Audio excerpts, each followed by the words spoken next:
Again. So as Air Max Day concluded, I had one major issue in my hands. I got 0 of the sneakers that I wanted. I really wanted the Tinkered 3s, which weren't able to get.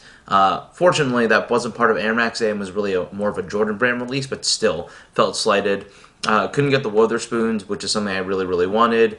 And then finally, on the last day, something that honestly I didn't really want that much, but I obviously went after them just because, one, to do this review, and two, because at the end of the day, you never know what's going to happen with acronyms. So one of the first things I've ever bought for resale were these Acronym Prestos, and they really broke my heart. I actually paid about, I think like $40, $50 more than retail at the time. Nobody wanted these when these initially came out. If you guys want to see a review of these, let me know in the comments below, and I will definitely do a review of these. Just because they're an older shoe, sometimes it doesn't get the most views, but if there is demand, I'll definitely do one on these. So, without further ado, let's get into the review. It's a regular white box with a Nike glossy finish on the top, and then on the sides of the box you'll see Acronym branding throughout. And here they are. These are the Air Vapormax Moc 2s, done in collaboration with Acronym, in a light bone and sail and volt colorway. There was a Vapormax Moc already released. These are called the Moc 2s, which I assume are going to be the upcoming version of whatever the Mocs are going to be, with very subtle changes to the upper, very similar to what we saw to the Vapormax 2s. Looking into the shoe, it's absolutely insane. Looking at the upper, you're going to see the camo in a light bone as well as black. This is described as camo by Acronym and Nike, but in my opinion really looks more like arrows and really snowy peaks. I wouldn't describe this as a camo. If you look at the knit towards the front, it's much more Oreo-like over here, kind of having much larger and larger A's as you go throughout, and it gets more and more white as you go along the upper towards the heel. Also along the upper, you can't see it that well, but there is ventilation from the toe box area all the way up to the side, and so it should be a relatively breathable shoe, but most Flyknit shoes are. Looking at the heel counter, instead of a heel counter, a traditional heel counter, there is hyperfused material, and this is Acronym Dynamics Air with a small little Nike swoosh. This actually runs through the back of the shoe into the lateral side, and so this hyperfuse comes through here with some of the white printing that you see, as well as a small little swoosh there. There's also a Vapormax logo that you can see over here, and then also an Acronym logo that's on the medial side. On the collar of the shoe, it's typical Flyknit here on the collar, so it's relatively stretchy so you can get your foot in. The tongue itself is actually something that I like a lot. So going to the tongue, it's actually a bit detached. This is something that Nike has departed from a little bit in some of their newer shoes. I'm kind of glad that this is back here, just because it makes the shoe a lot easier to get onto. Finally, finishing the upper is the top of the shoe, which obviously one of those eye-catching things is this volt elastic piece that goes over it.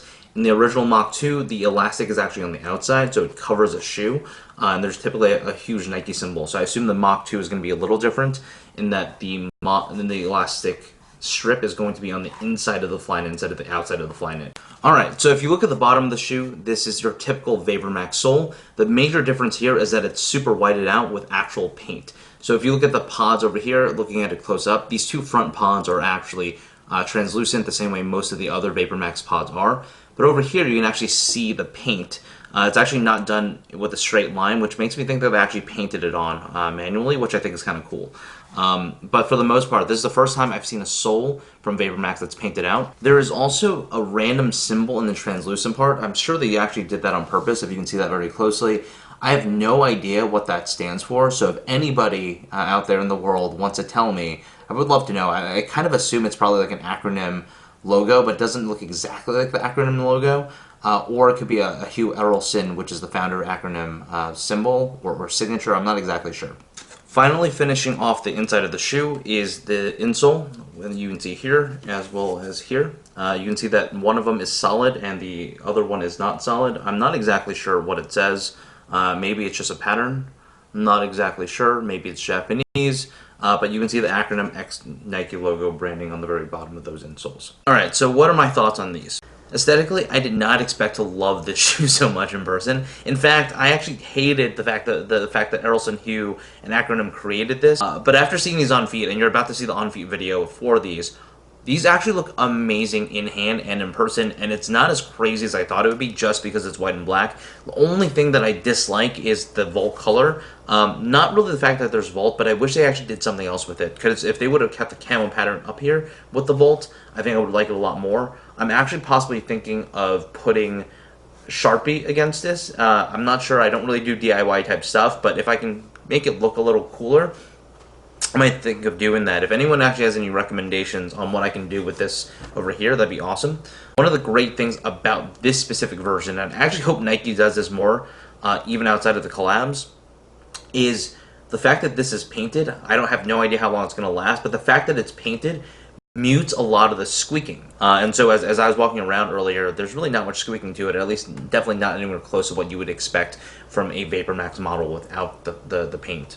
So the upper is super snug, which I think is a good thing because there are no laces. And so looking at this, I really like the fact that it's a little snug. It's actually a lot more comfortable than I expected. One of the major changes is the insole density. While I still love the Vapormax ones, I do believe that the little bit of cushioning is something I didn't realize I needed. Alright, so on sizing, I would actually go true to size. I've actually been wearing 0.5 up, or half size up, in almost all my Flyknits before the latest iteration, but in 2018 I feel like Nike changed up their sizing just a little bit to make the molds a little more true to size.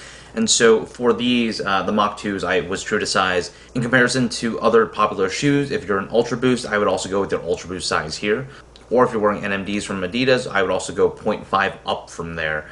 So if you're typically, let's say, an 8 or 9, I would definitely go with the 8.5 or 9.5 if you're in those shoes. So if you're a typical Nike consumer, I would go to your true to size Nike or Jordan Brand true to size. The only one thing that I have an issue with the shoe itself is the fact that the retail price for these is $250.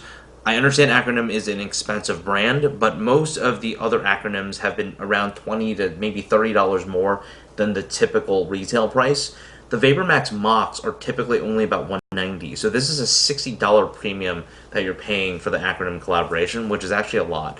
Luckily, like I said, if you are going to pay resale, there's really not much more that you're paying, and potentially you might be paying less than your typical person that bought it at retail.